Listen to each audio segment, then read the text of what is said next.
Cold environments have always posed unique challenges to navigators. This is because sea ice might restrict or control the movement of a vessel. Additionally, ice covers land, making it more difficult to recognize landmarks, and it prevents floating marks from being established. Because ice is found in high latitudes, the familiar Mercator chart cannot be used, so the navigator has to become confident with other types of chart. Polar charts sometimes miss detail, such as sounding values, because complete surveys have not been undertaken. A recent estimate said that only 10% of the Arctic areas have been surveyed to the same level as other parts of the world. High latitudes also mean that existing electronic navigation systems are not as accurate, putting a vessel's position in doubt. Magnetic and gyro compasses can also have large errors, making heading assessment difficult. Because of these challenges to navigation, a polar navigator must be able to protect their vessel, as well as the environment. Let's remind ourselves about the various ice formation and types. Click on the images to learn more. As the sea surface freezes, crystals of ice called spicules grow, which are known as phrasal ice when there is enough of them. This ice is without structural form, as the ice crystals are distributed in the sea surface layer. Depending on sea conditions, this may exceed 1 meter in depth.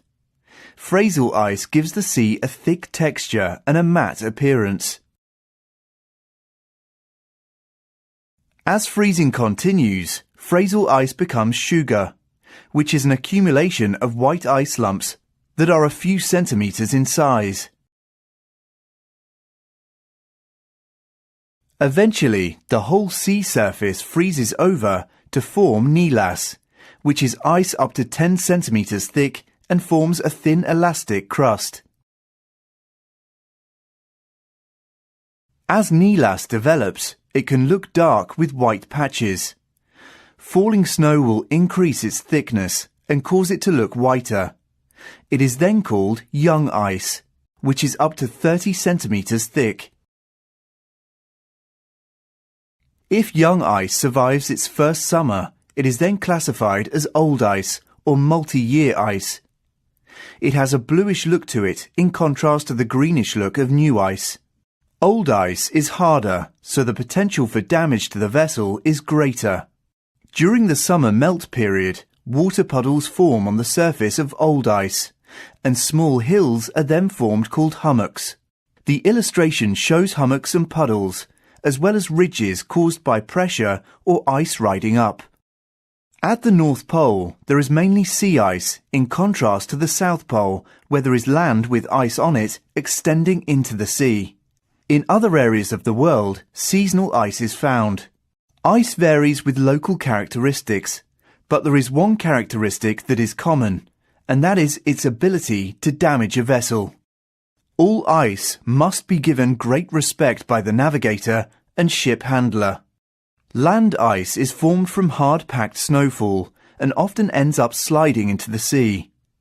The resulting floating ice shelf is permanently attached to the shore. However, as the ice front enters seawater, it can start to melt. Buoyancy and wave forces also break pieces off. Ice in a valley forms a glacier that can be extremely thick and advance seaward at a rate of up to 30 meters a day. Icebergs are pieces of ice with varying shapes that protrude 5 meters or more above the sea surface and have broken away from glaciers or ice shelves. They can be of great size and, when not tabular in shape, are described as blocky, a vertical-sided flat-topped iceberg in a block shape. Height to draft ratio is 1:5. Domed, an iceberg with a rounded top. Height to draft ratio is 1:4. Wedged, has one steep side and one gently sloping side. Height to draft ratio is 1:3. Pinnacled, means it has one or more spires.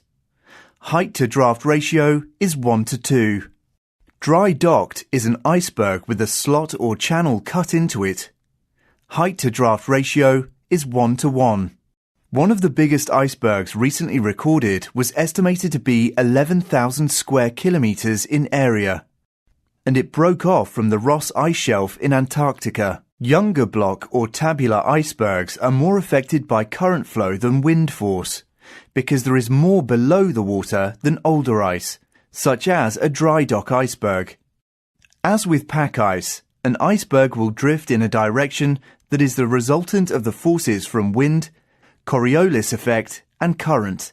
There is also a small force due to gravity, as the sea surface is not entirely flat. It is possible that an iceberg can travel through the water in a direction opposite to the wind. This may be because of a strong current, or because the iceberg has momentum in that direction. When an iceberg meets shallow water, it can ground and then be trapped in pack ice if the water freezes around it. Seeing a grounded iceberg gives some indication of the depth of water. Small pieces of ice often fall off an iceberg. A burgee bit is less than 5 meters high and approximately 20 meters in length, whereas a growler is typically up to 5 meters long. Both, however, are made of old hard ice. Here's a summary of what you have just learned. When water starts to freeze, it first produces Frazell ice, then Sugar, and finally Nilas, which is an elastic sea ice cover. This new ice becomes young ice in its first year. If it survives the summer, it is called second or multi-year ice. Ice on land flows into the sea to form an ice shelf with an ice front. Bits of ice break off to form floes. Glaciers are frozen rivers that can advance seaward at up to 30 meters a day. Old ice is harder than young ice, but give all ice great respect, as it can be very damaging. Deep draft icebergs are more affected by current, whereas shallow draft icebergs are more affected by wind. Ice-strengthened merchant vessels are able to safely navigate in ice-infested waters. But there is a difference between them and a vessel constructed purely as an icebreaker. An ice-strengthened vessel is protected in several ways to stop damage. Between the loaded and light drafts, which is approximately where the ice belt lies, the hull needs to be strong to withstand crushing forces. A vessel has to be protected from large lumps of ice hitting the shell plating. For this reason, either it's made thicker in vulnerable areas or it is a high tensile steel. Mild steel can suffer brittle fracture, so it must not be used in vulnerable areas, such as those above the waterline where the air is often colder than the seawater. The International Association of Classification Societies devised a way of classifying vessels that are built for trading in ice areas. The table shows the IACS 7 polar classes. The Canadian government defined 9 classes that a vessel must comply with to be able to enter certain zones within their jurisdiction. These are generally called Arctic classes. Recently, for new constructions, they have replaced the Arctic classes with 5 new Canadian Arctic categories, which are designed for ice navigation. The Canadian government devised a system where the Arctic is divided into zones that are navigable by certain types of vessel and at certain times of the year. The table shows the 9 Arctic classes and 5 type classes with corresponding zones and dates. A type class vessel is a vessel ice-strengthened for navigation in ice-covered waters, but not for ice breaking. There are 5 type ships defined by the Canadians and a table to allow comparison of Ice Classification Society notations and Canadian type. The IMO have developed a polar code that has 3 ship categories that are very simplified and shown in the text.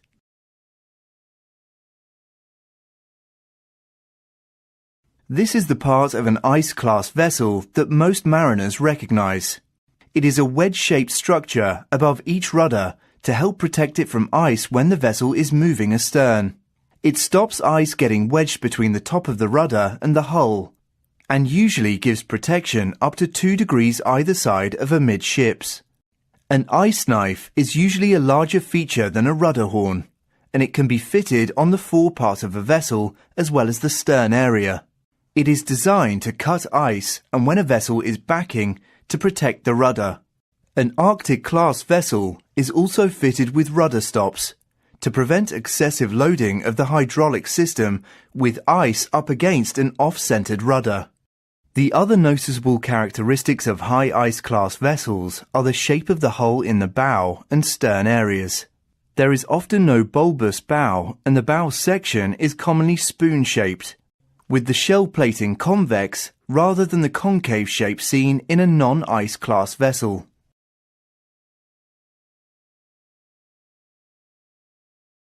There are several design features that can be added to sterns to protect the rudders and propellers. We have already mentioned the ice horn and ice knife fitted to the hull. A propeller nozzle provides some protection to the propeller tips. Deflecting fins or a wedge-shaped skirt are sometimes added to the hull in an effort to deflect ice pieces away from the propeller. Here's a summary of what you have just learned. A vessel can be ice-strengthened, allowing it to navigate in ice-covered waters. There are varying degrees of protection. Ice horns protect rudders. Ice belts protect the hull. Ice-class vessels are protected from brittle fracture by using specialized steel in vulnerable areas. The International Association of Classification Societies introduced the Polar class. Canadian territorial waters have zones, which their defined type vessels can enter at certain times of the year. The Canadian government also has Arctic classes for vessels. IMO's Polar Code has categories A, B and C for ice-strengthened vessels. Experience has shown that in ice, 4 basic ship handling rules apply. These are: keep the vessel moving. Try to work with the ice movement and not against it. Do not go too fast, and know your vessel's maneuvering characteristics. The following preparations should be made before a vessel enters an ice field. If possible, obtain a route or advice from a responsible traffic control center. If there is no route, look for leads or open water in the ice. Post extra lookout and consider double manning the bridge watch. There must be sufficient light to complete the transit of an ice field, or the vessel must be equipped with sufficient high-powered and reliable searchlights. Reduce speed to minimum until the ice conditions are properly assessed. The vessel should be at right angles to the edge of pack ice to avoid a glancing blow. And choose the point of entering ice carefully, preferably in an area of lower ice concentration, such as an open or refrozen lead. Brief the engine room personnel, giving them the time ice will be encountered and what type of ice it is. Ballast the vessel to a suitable draft that offers as much protection as possible. When changing course in ice, if possible, do it in open water or in relatively light ice, as turning in ice requires substantially more power than turning in open water.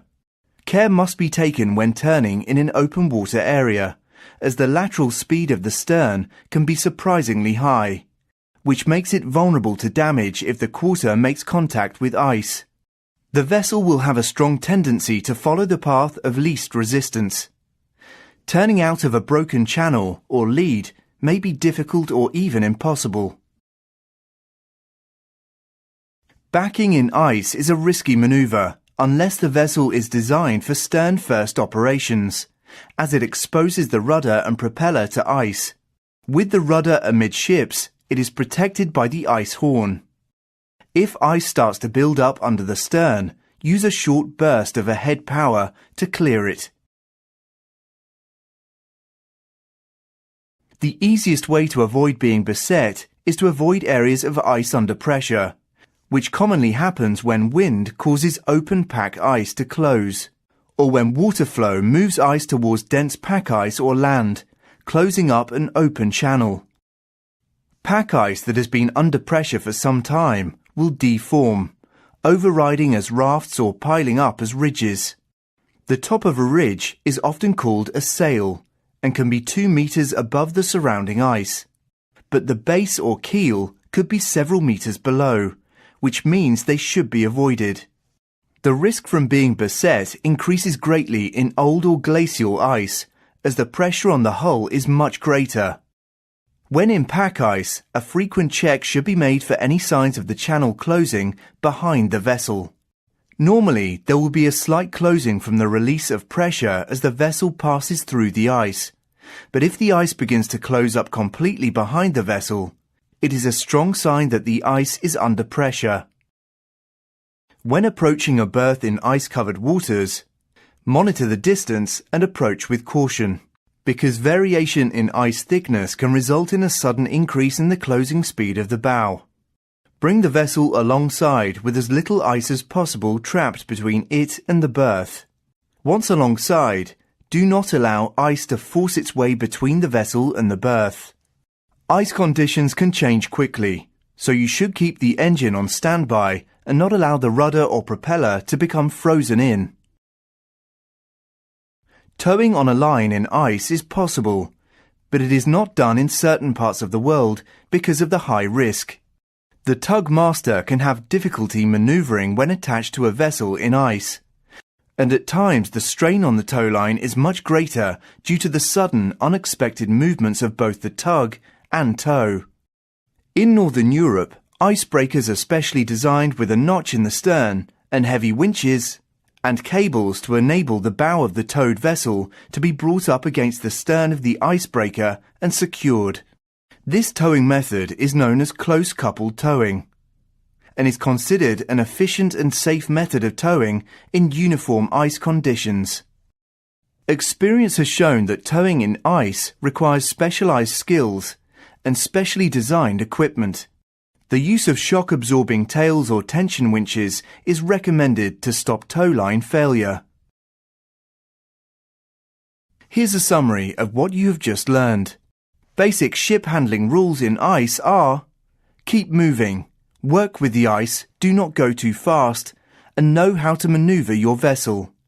Before entering ice-covered waters, always prepare the vessel and crew for it. Set a safe speed and find an open area when turning. Avoid backing in ice to reduce the risk of damage to the rudder and propeller.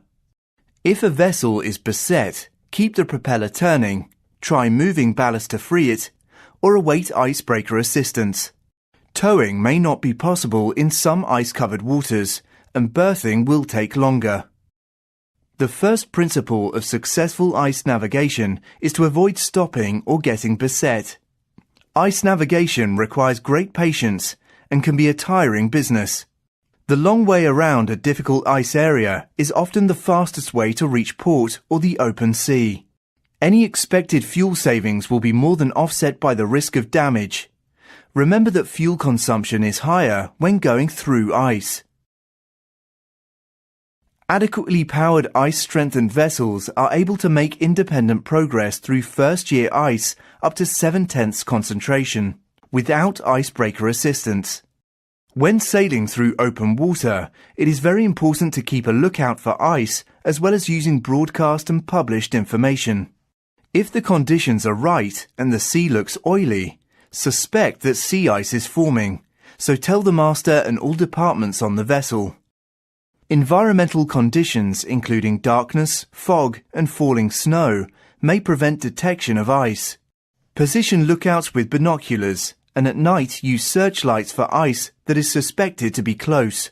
There are several signs such as ice blink, the sighting of small fragments of ice in the water, and fog that indicate ice is ahead. Ice blink happens when light is reflected off ice onto low clouds. Radar is useful for relatively short-range ice detection. In calm conditions, it will detect ice edges and some icebergs at distances of up to 15 nautical miles. Remember that ice can be a poor radar reflector and that wedge-shaped icebergs can provide a very poor radar aspect. Along an ice edge, leads, which are open or frozen channels in ice, can be seen by radar at a distance of up to 3 nautical miles. Do not be misled by the poor reflectivity and smooth surface of a floe that appears to be a patch of open water on the radar. Icebergs normally have a high freeboard and are easy to detect visually. Depending on its aspect, ice can be a poor reflector, so the area of radar shadow behind an iceberg is a good way to detect its presence. As we saw earlier, an iceberg moves in a direction that is primarily the result of current. However, in general, growlers and Burgee bits are mainly wind-driven and will stream to leeward of an iceberg. Because of this, it is advisable to pass to windward of icebergs. The closer the vessel passes, the more likely it is to encounter Burgee bits, and a very close pass risks being close to the underwater portion of the iceberg, which can protrude some distance away from the visible edge. Growlers, because of their low freeboard and smooth relief, are the most difficult forms of ice to detect, both visually and on radar. In open or Burgee water with good weather conditions, visual detection of growlers is possible at 2 or 3 nautical miles from the vessel, but detection with radar is possible only up to half a mile. In rough weather, the growler may not be seen at all in sea clutter, and visual detection is reduced to as little as half a mile. Because of this, growlers can be the most dangerous form of ice. An important principle when maneuvering in ice is to keep moving, but remember that if the speed of a vessel doubles, the energy stored rises by 4 times. Hence the potential for damage if hitting ice is much greater. Set a safe speed, which depends upon the ice conditions, the state of visibility, the ice type and concentration, the ice class, and the maneuvering characteristics of the vessel. If the vessel stops, keep the propellers turning to stop the stern area from freezing up. Here's a summary of what you've just learned. Ice navigation needs patience, but always look for an ice-free route first. When proceeding independently, keep a good lookout for ice, which includes using the radar to the best of its capabilities. Icebergs can produce a radar shadow, which indicates their position. Growlers can be the most difficult type of ice to detect. Set a speed that is safe for the prevailing ice conditions and range of visibility. No matter what part of the world your vessel is located in, it's very important to have effective communications with an attending icebreaker. The same applies to communicating with other vessels that are in a convoy. Once communications are established, follow the instructions for the success of the operation and the safety of all concerned. If there are any changes to a vessel's situation, inform the icebreaker immediately. The International Code of Signals contains advice on how to communicate with an icebreaker. Before working with an icebreaker, find out from the supervisory organization which communication methods are to be used. Here are some things you need to know when following an icebreaker. Progress of an escorted vessel through pack ice depends largely on the width of the channel made by the icebreaker, which should be wide enough for the escorted vessel to pass through without touching the sides. The width created through a large flow at slow speed will typically be about 30 to 40% wider than the beam of the icebreaker.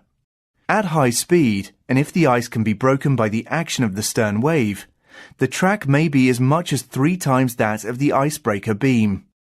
The icebreaker decides what distance the escorted vessel must maintain astern of it. This allows both time to get through the channel before it closes up, and to be able to stop should the icebreaker unexpectedly come to a halt.